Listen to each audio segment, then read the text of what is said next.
அனைவருக்கும் வணக்கம். இந்த வீடியோவில் பார்த்தீங்க அப்படின்னா நம்ம ஜிஎஸ்டி பற்றி பார்க்க போகிறோம். கூட்ஸ் அண்ட் சர்வீஸ் டேக்ஸ் பற்றி பார்க்க போகிறோம். ஸோ இனி வரும் அடுத்தடுத்த வீடியோஸில் பார்த்தீங்க அப்படின்னா ஃபஸ்ட்டு வீடியோஸில் பார்த்தீங்க அப்படின்னா பேசிக்ஸ் ஆஃப் ஜிஎஸ்டி. நீங்கள் இது யாராக இருந்தாலும் புரிஞ்சுக்கலாம். ஸோ யார் மூலமாக நம்ம ஜிஎஸ்டியை ரெஜிஸ்டர் பண்ணணும், ஸோ ஜிஎஸ்டி ரெஜிஸ்டர் பண்ணால் என்ன யூஸ் இருக்குது, ஸோ ஜிஎஸ்டி பற்றி என்ன பேசிக் தெரிஞ்சுக்கணும் அப்படிங்கிற வீடியோ தான் இந்த முழு வீடியோவும். இந்த வீடியோ ஃபுல்லாக ஸ்கிப் பண்ணாமல் பாருங்கள். இனி வரும் காலகட்டங்களில் பார்த்தீங்க அப்படின்னா அடுத்தடுத்து ஜிஎஸ்டி பற்றி நம்ம விலாவரியாக பார்ப்போம். ஸோ இந்த வீடியோவிலேயே பார்த்தீங்க அப்படின்னா ஒரு பிளேலிஸ்ட் இருக்கும், ஒரு டிஸ்கிரிப்ஷன்லையும் கொடுத்துருப்போம். ஸோ அந்த பிளேலிஸ்ட் படி நீங்கள் ஒவ்வொரு வீடியோவையும் ஜிஎஸ்டி பற்றி என்னங்கிறத நீங்கள் டீட்டெயிலாக தெரிஞ்சுக்கலாம். வாங்க டீட்டெயிலாக வீடியோக்குள்ளே போகலாம். நம்மளோட சேனலை சப்ஸ்கிரைப் பண்ணலாம் அப்படின்னா ஷாரா அகாடமிங்கிற சேனலை சப்ஸ்கிரைப் பண்ணிக்கோங்க. ஸோ இதை பற்றி அதிகமாக நீங்கள் வீடியோஸ் நீங்கள் இனி வரும் காலகட்டங்களில் நீங்கள் தெரிஞ்சுக்கலாம். வாங்க வீடியோக்குள்ள போகலாம். அனைவருக்கும் வணக்கம். இந்த வீடியோவில் பார்த்தீங்க அப்படின்னா நம்ம ஜிஎஸ்டினா என்னன்னு பார்க்க போகிறோம். ஸோ ஜிஎஸ்டியோட யூஸ் என்ன, ஜிஎஸ்டி எப்போ இன்ட்ரடியூஸ் பண்ணாங்க, ஸோ ஒரு பேசிக்காக நீங்கள் ஜிஎஸ்டி பற்றி என்ன தெரிஞ்சுக்கணுமோ அதை பற்றி தெரிஞ்சுக்கலாம். ஸோ இந்த வீடியோ ஸ்கிப் பண்ணாமல் ஃபுல்லாக பாருங்கள். வாங்க வீடியோக்குள்ளே போகலாம்.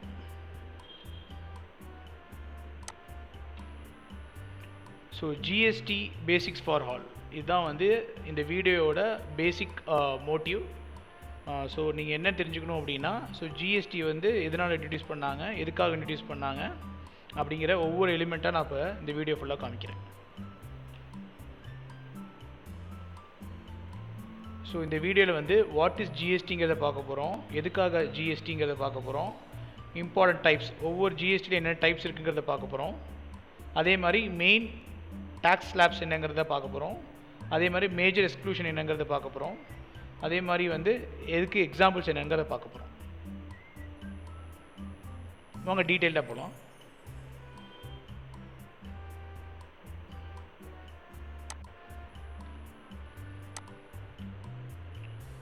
ஓகே, இப்போ ஜிஎஸ்டினா என்ன? பொதுவாகவே பார்த்தீங்க அப்படின்னா GST goods and service tax அப்படிங்கிறத ஒரு அப்ரிவேஷன். இது ஒரு இன்டைரக்ட் டாக்ஸேஷன். பார்த்தீங்க அப்படின்னா டாக்ஸேஷனில் ரெண்டு இருக்குது. ஒன்று டைரக்ட் டாக்ஸேஷன், இன்னும் இன்டைரக்ட் டாக்ஸேஷன். டைரக்ட் டாக்ஸேஷனுங்கிறது நம்ம இன்கம் டேக்ஸ் பற்றி சொல்லுவோம். இன்டைரக்ட் டாக்ஸேஷனுங்கிறது GST, custom duties, import duties இதெல்லாம் சொல்கிறோம் பார்த்தீங்களா, இதெல்லாம் இன்டைரக்ட் டாக்ஸேஷனில் வரும். சரிங்களா?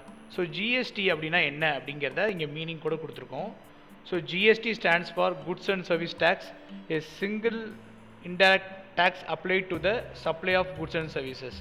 அதாவது நீங்கள் ஒரு வியாபாரம் பண்ணுறீங்க, அந்த வியாபாரத்தில் ஒரு பொருளையோ இல்லை ஒரு சேவையோ நீங்கள் ஒரு ஸ்டேட்டுக்குள்ளேயோ இல்லை வேறு ஸ்டேட்டுக்குள்ளேயோ இல்லை ஒரு எக்ஸ்போர்ட்டாவோ நீங்கள் பண்ணுறீங்க அப்படின்னா, ஸோ அதுக்கு உண்டான டேக்ஸ் நம்ம கலெக்ட் பண்ணணும். ஸோ இதுதான் கவர்மெண்ட்டுக்கு ரெவென்யூ மாதிரி. ஸோ இதை நம்ம ஜிஎஸ்டி பார்த்தீங்க அப்படின்னா கரெக்டாக பார்த்தீங்கன்னா ஆர்கனைஸ்டாக ஒரு போர்ட்டல்லாம் ஓப்பன் பண்ணி அதுக்கு உங்களுக்கு ஒரு நம்பர் கொடுத்து, ஸோ அந்த நம்பரில் நீங்கள் மந்த் ஆன் மந்த் ஃபைல் பண்ணி, இதெல்லாம் நான் இந்த மாதம் நான் குட்ஸ் சேல்ஸ் பண்ணியிருக்கேன், இந்த குட்ஸ் நான் பர்ச்சேஸ் பண்ணியிருக்கேன் அப்படிங்கிறது ஒரு ரிட்டர்ன் மாதிரி ஃபைல் பண்ணுவீங்க. ஸோ இதை வச்சு கவர்மெண்ட் என்ன பண்ணுது அப்படின்னா ஒரு ரெகுலேஷன் மாதிரி பண்ணுது, ஜிஎஸ்டியை ரெகுலேஷன் மாதிரி பண்ணுது. ஸோ இந்த ரெகுலேஷன் மாதிரி பண்ணவும் அப்படின்னா எல்லாத்துக்குமே பார்த்திங்கன்னா டாக்ஸேஷன் ஈக்குவலைஸாக இருக்கும், பேர்டன் அண்ட் பாதரைசேஷன் ஈக்குவலைஸாக இருக்கும் அப்படிங்கிறது தான் இதோட நோக்கமே. ஸோ அதுதான் இப்போ பார்க்குறோம். It is a multi stage designation based tax that replaced many old separate taxes like VAT and service tax. அதாவது வேட்டு சர்வீஸ் டேக்ஸ்ன்னு தனித்தனியாக பிரித்தது எல்லாமே ஜிஎஸ்டிக்குள்ளே ஒன்றா சேர்த்துட்டாங்க. ஸோ அதுதான் இங்கே சொல்ல வராங்க. ஸோ ஒரு எக்ஸாம்பிள் பார்த்தீங்கன்னா அந்த வீடியோவில் பார்த்தீங்கன்னு வச்சுக்கோங்களேன். ஸோ மேனுஃபேக்சர்லேருந்து ஒரு பொருளை மேனுஃபேக்சரிங் பண்ணி டிஸ்ட்ரிபியூட்டர்கிட்ட போகுது, டிஸ்ட்ரிபியூட்டர்லேருந்து ரீட்டைலர்கிட்ட போகுது, ரீட்டைலர்லேருந்து கன்சியூமர் போகுது. ஸோ இங்கே பேர்டன் ஆஃப் டேக்ஸ் பாஸ் ஆகிட்டே இருக்குது. ஃபஸ்ட்டு மேனுஃபேக்சர் ஒரு டிடிஎஸ் ஒரு ஜிஎஸ்டி கலெக்ட் பண்ணுவார், அதுக்கப்புறம் டிஸ்ட்ரிபியூட்டர் ஒரு ஜிஎஸ்டி கலெக்ட் பண்ணுவார், அப்புறம் ரீட்டைலர் ஒரு ஜிஎஸ்டி கலெக்ட் பண்ணுவார், அப்புறம் கன்சியூமர் தான் அந்த ஜிஎஸ்டியை கடைசியில் கவர்மெண்ட்டுக்கு பே பண்ணுற மாதிரி இருக்கும். ஸோ அது யார் பே பண்ணுவோம் அப்படின்னா ரீட்டைலர் கவர்மெண்ட்டுக்கு பே பண்ணுவாங்க. ஸோ இதுதான் இதோட நோக்கமே, இதோட மோட்டிவே இதுதான். ஸோ ஜிஎஸ்டி எப்போ இன்ட்ரடியூஸ் பண்ணாங்க அப்படின்னா, GST was introduced on July 1st 2017. So 2017 July 1st தான் ஜிஎஸ்டி மொதல் இன்ட்ரடியூஸ் பண்ணுறாங்க. ஸோ வாங்க அடுத்த ஸ்லைட்குள்ளே போகலாம். அடுத்து எதுக்காக ஜிஎஸ்டி அப்படிங்கிறத ஒவ்வொரு பாயிண்ட் பை பாயிண்ட்டாக சொல்லியிருக்காங்க. So no tax on tax, அதாவது டேக்ஸுக்கு மேலே டேக்ஸ் வரக்கூடாது, டேக்ஸ் வந்து கேஸ்கேடிங் ஆகக்கூடாது அப்படின்னு ஒரு நோக்கத்தோடு தான் பண்ணியிருக்காங்க. இது என்ன பண்ணுது அப்படின்னா ஓல்டு கேஸ்கேடிங் டேக்ஸுக்கு மேலே டேக்ஸ் போடுறத வந்து நிப்பாட்டுறதுக்காக தான் ஜிஎஸ்டி கொண்டு வந்திருக்காங்க. அதனால் என்ன அப்படின்னா பீப்புள் வந்து பாதரேஷன் ஆகக்கூடாது அப்படின்னா பீப்புள் வந்து இதனால் வந்து ஒரு எக்ஸ்ட்ரா பேர்டன் வரக்கூடாது அப்படிங்கிறதுக்காக அந்த ஜிஎஸ்டி கொண்டு வந்திருக்காங்க. அடுத்து ஒன் நேஷன் ஒன் டேக்ஸ், அதாவது ஸ்டேட் ஃபுல்லாகவே ஒரே விதமான டேக்ஸ் ரூல்ஸ் இருக்கணும், ஒரே விதமான ரேட் இருக்கணும். அப்போ தான் ட்ரேட் ஈஸியாக இருக்கும். நம்ம ஸ்டேட்டில் ஒரு மாதிரியும் பக்கத்தில் இருக்க ஆந்திராவில் ஒரு மாதிரியும் இல்லை கேரளாவில் ஒரு மாதிரி இருந்துச்சு அப்படின்னா பிஸ்னஸோட டீலிங்ஸ் இருக்குது பார்த்தீங்களா, அதெல்லாம் வந்து கொஞ்சம் தன்மை வந்து கரெக்டாக இருக்காது, அதாவது ஈஸியாக இருக்காது அப்படின்னு தான் சொல்ல வராங்க. ஸோ அதனால ஜிஎஸ்டி வந்து from top to bottom of all states, east west north south எல்லா ஸ்டேட்ஸ்லேயுமே பார்த்தீங்க அப்படின்னா ஈக்குவலாக இருக்கணும் அப்படிங்கிறதா இதோட நோக்கமே. ஸோ அதுக்காக தான் ஜிஎஸ்டி கொண்டு வந்தாங்க. அடுத்து இது வந்து பிஸ்னஸ் ப்ராசஸே ஈஸியாக இருக்கும், பேப்பர் ஒர்க்கு கம்மி பண்ணணும், ஸோ காஸ்ட் எஃபெக்டிவாக இருக்கணும் அப்படிங்கிறதுக்காக தான் இதை கொண்டு வந்திருக்காங்க. ஸோ ஃபேர் ரெவன்யூ ஷேரிங், அதாவது நீங்கள் வந்து ஒரு ஒர்க் பண்ணுறீங்க, ஸோ அதுக்கு டேக்ஸ் பிடிக்கிறாங்க, அதே மாதிரி இதோட வந்து ப்ராடக்ட்டை வந்து வேறு ஸ்டேட் வந்து அதில் இருக்கிற கன்சியூமர் வந்து நுகர்றாங்கன்னு வச்சுக்கோங்களேன், பெனிஃபிட்டை வந்து அட்டைன் பண்ணுறாங்க. ஸோ அப்போது வந்து டாக்ஸேஷன் வந்து அந்த ஸ்டேட்டுக்கு இருக்கணும், நம்ம ஸ்டேட்டுக்கு இருக்கணும், பக்கத்து ஸ்டேட்டுக்கு இருக்கணும், நம்ம ஸ்டேட்டுக்கு இருக்கணும், அப்படிங்கிற மாதிரி ஒரு ஈக்குவலைஸ்டாக கொண்டு வந்தது தான் இந்த ஜிஎஸ்டி. சரிங்களா, அடுத்து பார்ப்போம். அடுத்துல இது வந்து முக்கியமான ஒரு 4 டைப் இருக்குது ஜிஎஸ்டியில். ஒன்று வந்து பார்த்தீங்க அப்படின்னா central goods and service tax, இன்னொன்று வந்து ஸ்டேட் குட்ஸ் சர்வீஸ் டேக்ஸ், இன்னொன்று வந்து union territory goods and service tax. So 4வதாக ஒன்று இருக்குது, அது இன்டகிரேட்டட் சர்வீஸ் டேக்ஸ். ஸோ இந்த சென்ட்ரல் குட்ஸ் அண்ட் சர்வீஸ் டேக்ஸுங்கிறது பார்த்தீங்க அப்படின்னா பேர்லேயே இருக்குது. ஸோ மத்திய சரக்கு மற்றும் சேவை வரி, அதாவது இப்போ ஒரு பொருளை வந்து நீங்கள் உங்கள் ஸ்டேட்டுக்குள்ளேயே ஒரே ஸ்டேட்டுக்குள்ளேயே விற்கிறீங்க வாங்குறீங்க அப்படின்னா அது வந்து இன்ட்ரா ஸ்டேட் சப்ளைன்னு சொல்லுவாங்க.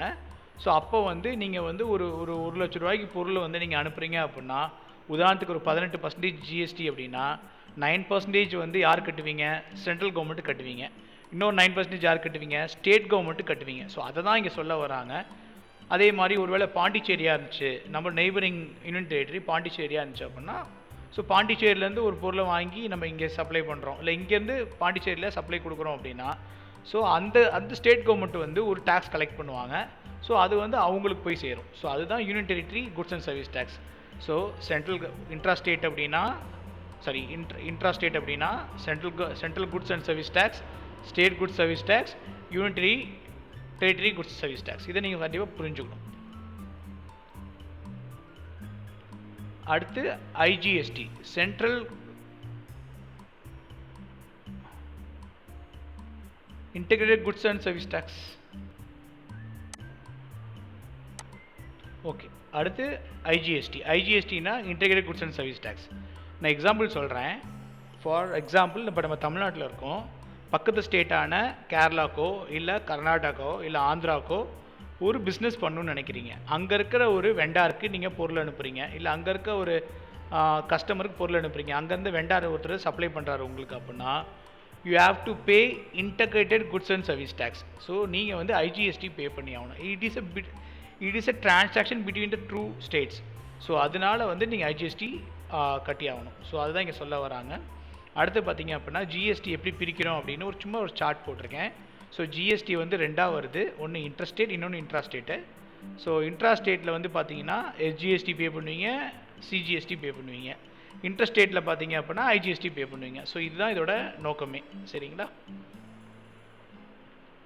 அடுத்து இதுக்கு ஒரு மெயின் டேக்ஸ் லேப்ஸ் இருக்குது. நான் சும்மா டிஃபைன்டாக இருக்கிறத சொல்கிறேன், அது என்னென்னு பார்த்துக்கோங்க. ஃபர்ஸ்ட் ஆஃப் ஆல் எக்ஸம்டட், எதெல்லாம் நம்ம 0 டேக்ஸ் ரேட்ஸ்க்கு சப்ளை பண்ணலாம் அப்படின்னு இருக்குது.